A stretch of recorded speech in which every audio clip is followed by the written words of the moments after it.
Hey gorgeous, welcome to the Hormone P.U.Z.Z.L.E Podcast. I'm your host, Coach Kayla Smith, CEO of the Hormone P.U.Z.Z.L Society, a woman's health hub for fertility, hormones, and the business of coaching, creator of the Hormone P.U.Z.Z.L method, an infertility warrior, two-time boy mom, and women's health expert. This podcast is for women struggling with infertility, painful periods, terrible PMS, or really any symptom of hormone imbalance that they are ready to eliminate for good. Tune in weekly because we will be interviewing amazing experts in the field of women's health, breaking down those hormone walls, nerding out on nutrition, and having way too much fun. Whether you're just beginning your fertility journey or you've been struggling for years, we are going to finally help you put those pieces of your hormone puzzle back together so that you can get pregnant and eliminate those pesky symptoms for good. Are you ready? Thank you so much for tuning in. Now let's get started on your road to transformation. Hey gorgeous, welcome back to the show. I am so excited to have you here. Each week, we're going to talk to some amazing experts and really dive into topics all around fertility. So you're not going to want to miss a single show. If you haven't already, take a minute and hit that subscribe button. That will ensure that you never miss a single episode. So we'll take 1 second. We can wait. Hit that button and make sure you're all set. Also, I would be forever grateful if you would leave us a review on iTunes. This will help more people find this show, and it will allow us to help even more women on their journeys with fertility and hormones. And this is how iTunes decide who is shown what. So this way you can do your part to help the infertility community, and it would make me so very excited. So thank you. I would be forever grateful if you would do that for me. Thanks, gorgeous. And now let's get on with the show. Karenna Wood is an international fertility coach, founder of yourfertilityhub.com, and a passionate advocate for more emotional support and information for women trying to get pregnant. She's an expert in mind-body tools and has supported over 1,200 women all over the world in learning relaxation and stress reduction techniques, relationship tools, mindset techniques, and coping skills. She uses a combination of cognitive behavioral therapy, professional, personal, and relationship coaching, proven relaxation techniques, and visualization meditation to transform the experience of infertility.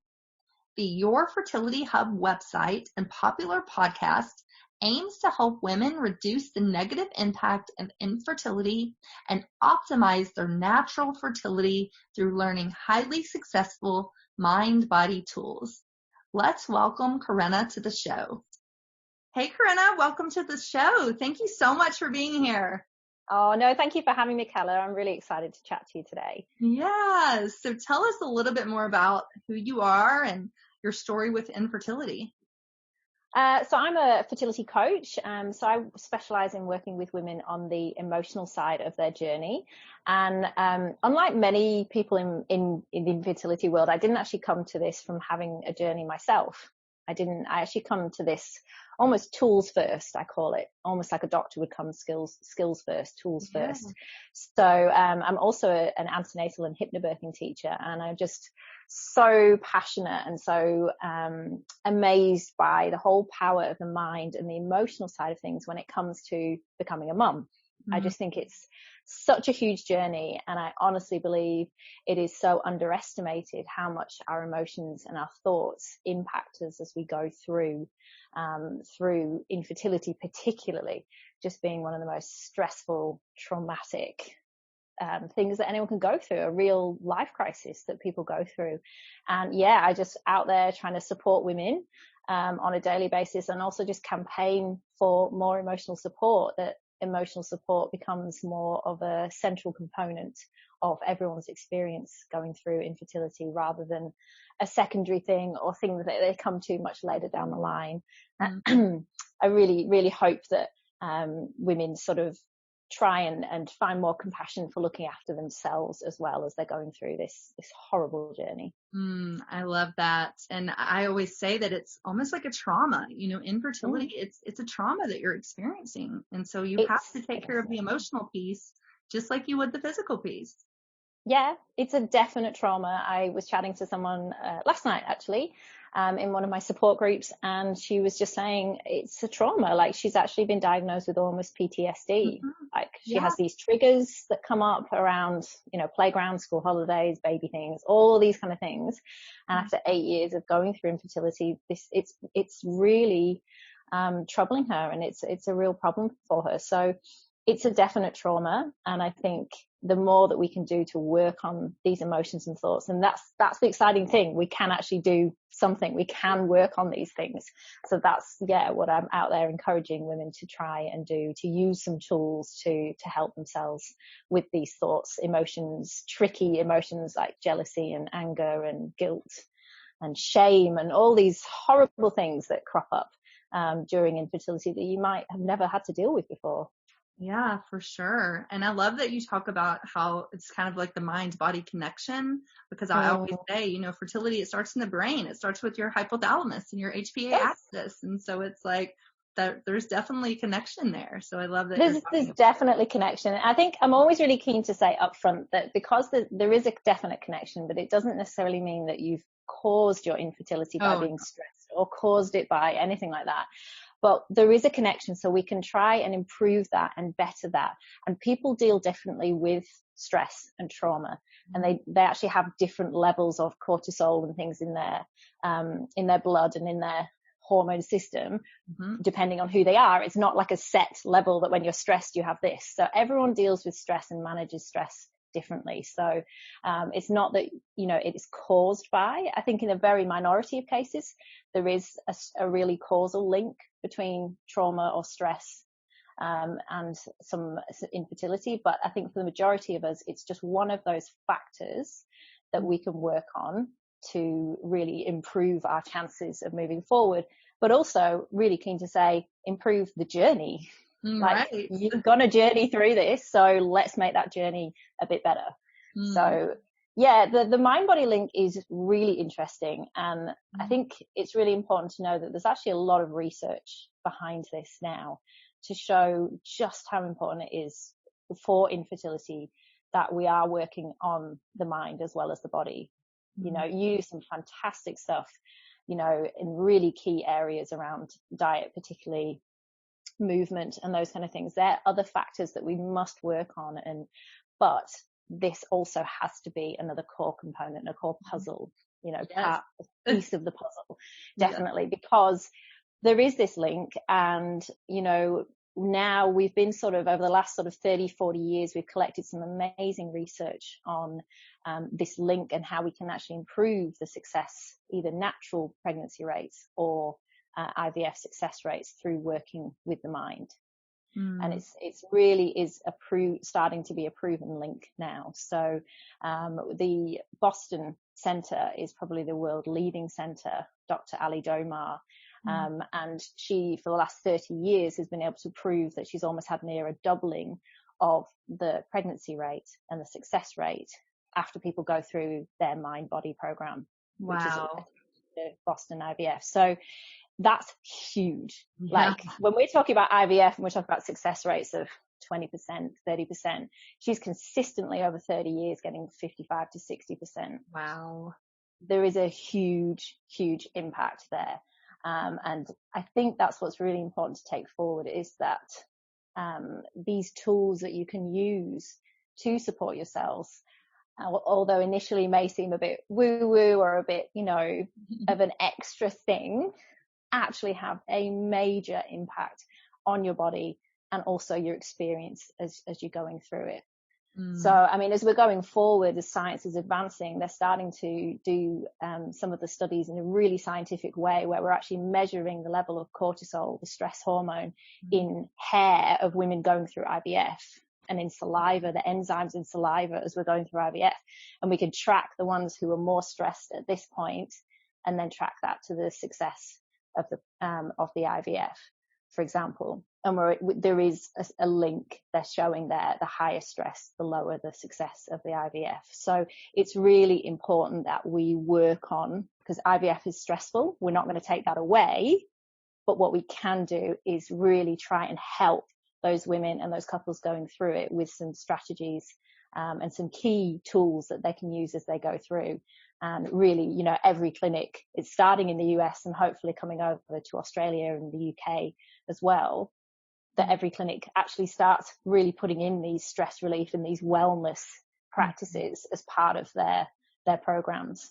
That's my dream anyway. That's my dream that starts. Yeah. Love that. And I love that you talk about, you know, just making the journey a little brighter, because that's so important. You know, if you have a wellness center while you're going through IVF, it's just going to make it that much easier, you know, for you to enjoy the journey while you're going through this really stressful, traumatic experience. And so I love that you're talking about that. Yeah, and just breaking that chain. I think when you're going through it, you're on such a treadmill, and you've got the appointments, and it's one thing after the other, and then it's the numbers and all these things. These are where your brain is. You're in that very front part of your brain, the thinking part of the rational part of your brain. But your subconscious is where everything happens. It's where everything is stored. And I think when we can actually relax and dial down the stress levels, then we can balance ourselves out, and it actually helps us think more rationally, be more optimistic, make better decisions, improve our relationships. So it has a huge benefit across our whole life, you know, when we actually work on managing our stress, reducing that, and actually trying to find a little bit of peace and calm as we're going through it, because it's elusive, it's very hard to find, but it is so, so important. And when you get that, and when you find something that works for you to do that, whether it be yoga, meditations, chatting to a coach like myself or yourself, Keller, you know, whatever it is, or an acupuncturist that you really resonate and connect with, once you find that, to just really do that regularly and have that check-in where you can just really dial down those stress hormones, have an outlet for your emotions, like journaling, like a coach, like a friend, and just to really work on this side of things, because it really does have the biggest impact on your journey and as you go through it, and allow you to be more optimistic and more hopeful, because in the end, that's why you're going through this, you know, is our hope gets buried under all of this. Right. It's never going to happen. This cycle didn't work. You know, all these thoughts kind of buried on top of that initial hope, but that hope's still there. You're still going, you know, it's about uncovering that and, you know, living that hope and being okay with that hope, because we often feel being pessimistic, going into something with almost like a guard up and saying, it, you know, probably won't work and that sort of thing. But what you're actually doing is living a negative every day. So your thoughts and everything is around that. It's not going to work. Look at them, comparing yourselves to others, all those kind of things. So you're living that negative every day, but switching that round and living a positive, going, I'm going to do my best. This is going to work, you know, and thinking along those lines, you know, as long as we have a, you know, 5% realism. Okay, this might not work, but if it doesn't, this, and this, we have a little plan. But let's spend my time and my mind time in a positive place, because even if the result is negative, what I've found over the years with my clients is that because they're going through it in a better way, in a more positive way, they feel stronger, they feel more resilient and more able to cope with a negative, and they feel clearer about their next steps and their decisions if that is the case. So even though it's been really successful actually working with women and really delving into the emotions, when it doesn't work, they actually still feel better, stronger. And that really is all you can ask as you're going through the journey and are receiving a negative, that you feeling stronger. So yeah, it's really important to go through and delve into some of those emotions and not just block them out, and really work on our thoughts, because unfortunately, we can't control infertility, but we can control our response to it, our thoughts around it. So that's my soapbox. That's my vibe, is really about, okay, let's delve into your thinking, because that's the one area that we really can control. Mm-hmm. And I love everything that you said. I completely agree. I talk to my clients and on the show a lot about, the power of our mind, and really coming at this at a place where this might, this can work. I'm doing everything that I can to make it work. But if it doesn't, I'm going to be okay, because I'm moving forward in a positive and joyful way. So I love that you're saying that. Yeah. Yeah. And it's hard. And I think it's, you might say it's easy for me to sit here and say that, but there's going to be days where you can't do it, when you can't feel positive, when you just need to crawl up in bed, or you just need to cry in the shower, or wherever it is. And that's really important that you do those things. You listen to yourself. Mm-hmm. You're not always going to be able to pull your positive pants on and get on with it. But there will be those days where you can. And the idea really is to build you up so that you can have more positive days than negative days. And that's the vibe. And that's what somebody said to me the other day, in our toolbox, which is our support app, where she just said, just since joining, I just feel so much stronger, more able to cope, still up and down, but able to cope a lot better with those ups and downs. So, that's what's really important. And that's what you can do for yourself, just even accessing some really basic relaxation and mindset tools. Hey y'all, it's Coach Kayla here. I hope you are loving this episode as much as I am. We will be back in just a minute, but first, a word from our sponsors. Hey love, I am so excited about our latest project at the Hormone P.U.Z.Z.L.E Society, the Hormone P.U.Z.Z.L Membership Club. This membership club aims to empower and educate all the women struggling with infertility, and it teaches you how you can get pregnant and balance your hormones using a step-by-step process of the Hormone P.U.Z.Z.L method and cycle syncing. It's also a community where you can get real-time support for all your important questions on infertility, hormones, holistic living, and connect with your infertility and cycle sisters, and have synthetic ears for letting out all your frustrations. You're not alone on this journey. We have your back. So head on over to coachkayla.com/membership to join today. Thanks, guys. And I talk a lot about, I feel infertility is very about doing, like, what can I do? What can I eat? I got to go to this doctor's appointment. I got to do this shot or whatever it is. But let's just sit and be. Let's do some meditation, some relaxation, some journaling, like you said, or some mindfulness. And let's just be in that feminine energy and let it, lower our stress hormone, lower our cortisol, all of it. So yeah. Absolutely. And it really does. Yeah. And it's so important. I've actually got an infertility checklist where it transposes. It says, here you go, on this side, these are all the things you do for fertility. These are all the things that you can just be, so tick some of these off your list as well as some of those things, because when we do that, when we are in a really good place, all the other stuff just flows. So let's say you're trying to make lifestyle and diet changes. You've got to maintain those, and that can feel hard some days. But if you're in a good place with your mindset, it makes making those changes so much easier, So it affects every area of your life. When you're feeling good, when you're in a good place mentally, it affects every decision that you do. It affects all your relationships. So it's really important to actually put you first as the center of your fertility journey. It's you. It's not the doctor. It's not this. It's not that. It's you and your partner, if you're going through it together, that are so important. So putting your emotional well-being, your relationship as the primary focus, then makes every other change that you need to make flow, or every appointment better, every IVF experience better. So it really is so important to put yourself first. I love that. And so let's talk about that checklist for a minute. What are some things that we can do to just be in our feminine energy?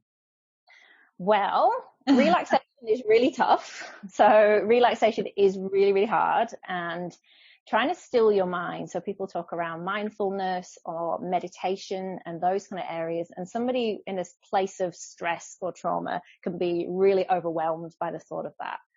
Totally get that. Just step into it and just try it. I always say it's almost like, imagine all of your relaxation and mindset tools are like a buffet. So you can come along and you can pick and try what you want, and you don't have to go back for seconds of something that you don't like, but just give it a whirl, give it a try. So I often find, there's a traditional picture of meditation, the Zen sat there, the Buddhist image of somebody meditating. Okay, I can't do that. I create meditations. I love meditations, but I can't sit there in that peace and quiet and stillness. It just doesn't, I'm just not that kind of person.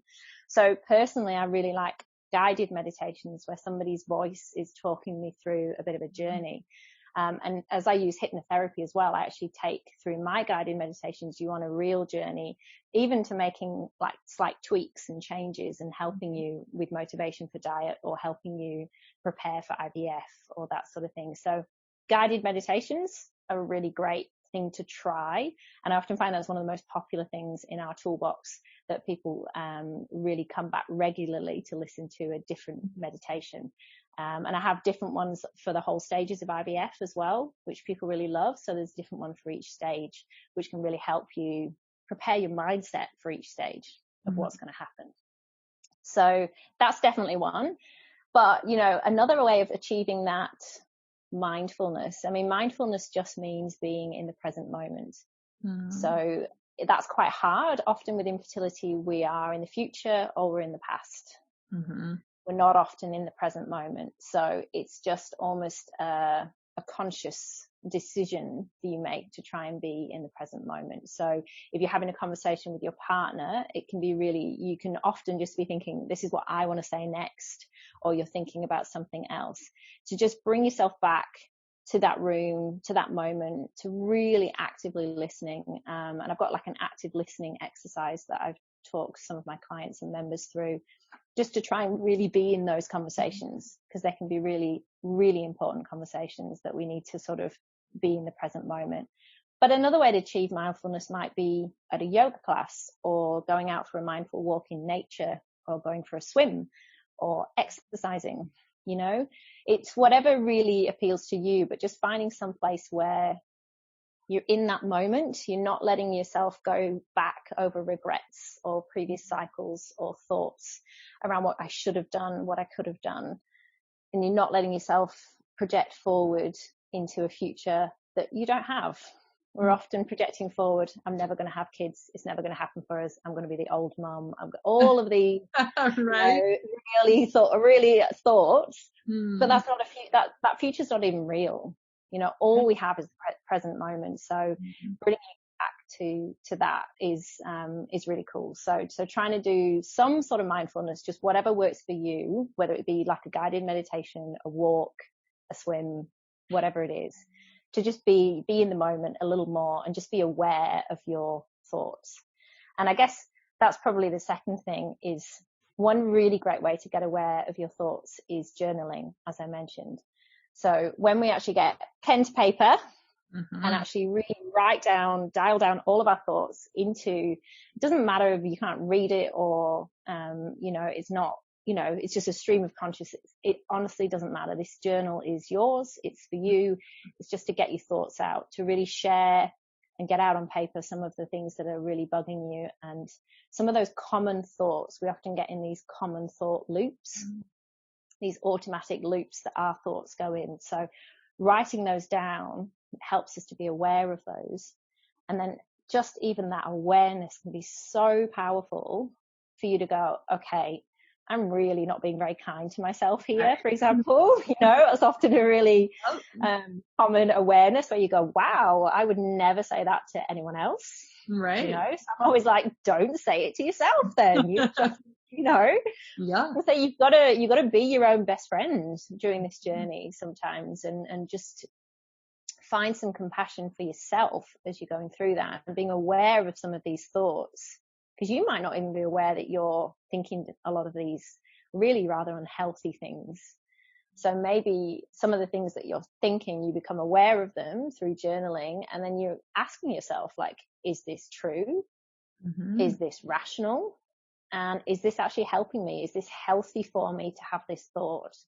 And those 3 key questions, they're like the cornerstone of cognitive behavioral therapy, which I use with my clients to really dig into your thoughts, and you can change them. You know, this is what I mean about changing the reality that you're living in, changing that experience of infertility to be better. Is one of the key things is thinking about what you're thinking, you know, and that's an area that we can control. We change how we respond to the situation we're in, and it can transform not only the landscape that we're in, but the future of where you're going and where you're heading. So it's so important to really become aware of your thoughts. I think that's another really key area. And I think if you can add to that a gratitude practice. I'm a huge fan of gratitude. Me too. It's a huge thing, and it's a lovely thing. And if we could just get into a practice of being aware of maybe 3 things a day that we are so grateful for in our lives, and it doesn't matter however small it is, whether it's, you know, the food that I had today, the roof over my head, you know, somebody in my life or an act of kindness that somebody did to you on the subway or whatever. It doesn't matter what it is, but just being aware, because infertility is all about lack. It's all about what we don't have. And I think when we become more aware of what we do have in our lives and some of the good things in our life and start to really recognize those, it just kind of, it doesn't take away the lack. We're never going to do that, but it just kind of brings a bit more balance to our thinking and where we're at. And particularly, you know, thinking around your partner as you go through this journey. It's, you know, trying to balance each other out a little bit more. When we become more positive and grateful around some of the things that they are doing, that can really help.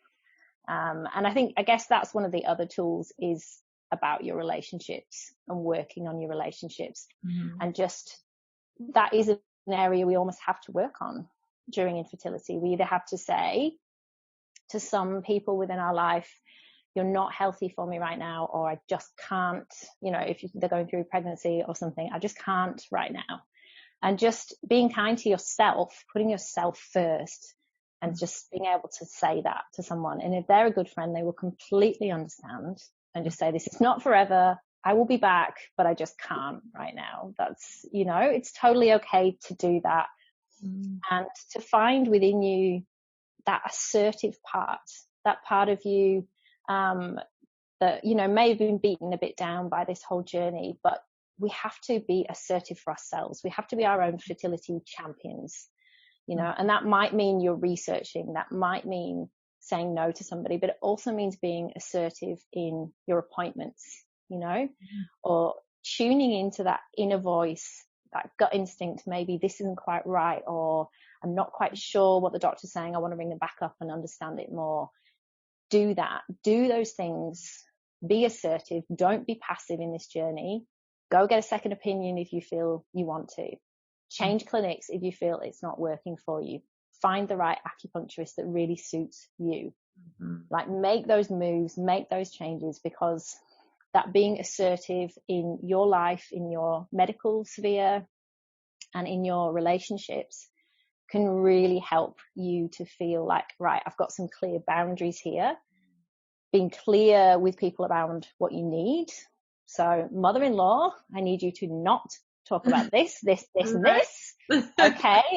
You know, or I can't come to the family gatherings at the moment, you know, just saying what you need. You know, or recently I was chatting to somebody around miscarriage. You know, often people don't know what to do after you have a miscarriage. They don't know how to deal with it. They don't understand it, or they don't understand IVF, but there's a lot of misunderstanding out there in society, and people want to help, but they don't know how. So tell them what you need. Okay. Say, look, if you could just drop a dinner on my doorstep, that would be really helpful right now. If you could take my dog out for me, or if you could, you know, whatever it is that's going to help you in your life, just say it. Just be assertive and be your champion as well, because I think it's really going to help you experience infertility in a better way. Definitely. And I completely agree with all of that. And I always tell my clients and the people I talk to, our doctors, they work for us. So you need to tell them what you need. Don't just sit as a passenger and let them tell you what you need. You need to stick up for yourself. So I completely agree with that. Yeah, definitely. Mm-hmm. I mean, but that's what I mean. There is so many of these little tools and little things that, you just need almost somebody to give you the permission to do. Mm-hmm. Like, I'm going to give you the permission to relax, right? You're listening to this podcast. I give you the permission right now to take some time, make some time in your week to go and do something that benefits you, that brings you joy. Do these things in your life and give yourself permission to be assertive, to say what you want and say what you need, because you've got to be kind to yourself on this journey. No one's going to do it for you. No one's going to be your champion. No one's going to advocate for you, unfortunately. You've got to do this. And it's really important to when you're looking after your mindset, when you're in a good place, you're so much better placed to go out and do all those things. For sure. Yeah. So tell me one thing that you want to recommend that everybody that's listening to this podcast, what's the one thing they should do when they get off listening to this? Do you have one tip for us? Oh, gosh, I have so many. I'm a big fan of all my tools. That's why I built my toolbox. Honestly, it's so many things, but I think go out there and do one thing this week that brings you joy. Mm-hmm. I think we forget the things that bring us joy in our lives. We put our painting brushes to the side. We put our guitars away. We forget a lot of the pre-infertility parts of ourselves. Mm-hmm. So either reconnect with something that you used to do or find something in your life right now that can bring you some joy and just go and do it. Allow yourself to do it. I love that. Yes. And so let's talk a little more about your toolkit. Tell us what that is and what's in it. Toolbox. Toolbox. So toolbox. Oh, no worries. Toolbox, toolkit. Same thing. So, well, as a coach, I work one-on-one with women, and I was really keen to try, it really is my absolute mission to try and make everybody have access to emotional support. I just think it's so important. So, I built Your Fertility Toolbox. It's a web-based app, and hopefully it will be available in the App Store soon as well, which is really exciting. We'll get there. It's a lot of technology to go through, but we will get there. And basically, it's like a mind and body fertility wellness app. So we have a private community in there, just like a social media feed, but all completely private. And I think that's what people love. They get that connection and support. And then there's over 100 tools in there, things like the guided meditations, workbooks to help you think through some of this negative thinking, as well as some amazing things on the body side from our guest experts. Keller, yourself, you are one of our lovely guest experts. You've got your cycle syncing blueprint in there, which I've been sharing a lot with members recently. And also some recipes and meal plans and yoga classes and some really lovely stuff, similar to what you do. But a key component of the toolbox is really putting that emotional side and giving those emotional tools available for our members. And I'm also in there messaging, coaching, so you can message me back and forth, which people are just really, really enjoying, having that support of someone there for them on that emotional level. And I think that's what it's about. It's about finding your place, finding someone who resonates with you, whether it's me, whether it's Keller, whether it's, Resolve or wherever it is, just finding your support is so important. So if we can be a support to you, you can find us at yourfertilityhub.com/toolbox. You can find out a little bit more about it. You can join the app for free. And it's just $19 a month if you want to access the coaching with me and all of the tools, the full tools that are in there. But you can join for free and try out some of the meditations and checklists and things like that are in there as well. I love it. I cannot wait. I've checked it out a little bit, but I need to go dig back in because it sounds come and have a look. That'd be wonderful. Awesome. So tell us where we can find you. Are you on Facebook or Instagram? Yeah, we're on all the channels. So we're on Facebook a little bit, not a huge amount. Instagram, definitely. Pinterest, we've got a lot going on Pinterest. LinkedIn, I'm on there. But mainly over at yourfertilityhub.com. That's sort of, that's our website. And you can therefore then listen to our podcast. You can download the Toolbox app. And we've got some more exciting things coming as well. So just we're we're here as your emotional support champions. And that's, you know, if you want to join us on that journey, come along and see how we can support you better. Oh, I love it. Well, thank you so much. I've really enjoyed getting to know you a little better and talking to you. So thank you. Fabulous. Thank you so much, Keller. Yeah. So any final thoughts before we end today? No, I think honestly, if I could just get everyone who's listening to remember themselves, be compassionate to themselves, and find some joy in their lives, that would make me incredibly happy. I'd be over the moon to think that you could go away and be inspired to do that. That would be wonderful. Oh, I love it. Well, thank you so much. And yes, go find some joy today, everyone. You guys deserve it. So thank you for listening, and until next time. Bye. Hey, hang on just 1 second before you go. I want to make sure that you are aware of all of the amazing free resources that I have for you on my website at CoachKayla.com. From a fertility meal plan, a cycle syncing quick start guide, a holistic healing cookbook, as well as master classes, blog posts by me and some amazing experts in the fields of fertility, hormones, and nutrition. So many wonderful resources that will help you on your journey. And I wish there had been something like this when I was going through my 2 years of infertility, but there just wasn't. And so that's why I decided to create all of this for you. So make sure that you go and check it out and you take advantage of this plethora of support that I have provided for you. And spoiler alert, these were some of the same tricks and the same foods that I used to get myself pregnant, not once, but twice, even after my doctors said that I couldn't. So I know that these things work. Make sure you take advantage of that. And I cannot wait for you to be my next success story. So thanks, love. See you soon. Thanks for tuning in today to the Hormone Puzzle Podcast. Check out the show notes for today's episode at CoachKayla.com. If you like what you hear, please subscribe and leave a review. Thanks for hanging out with me, and I'll see you next week.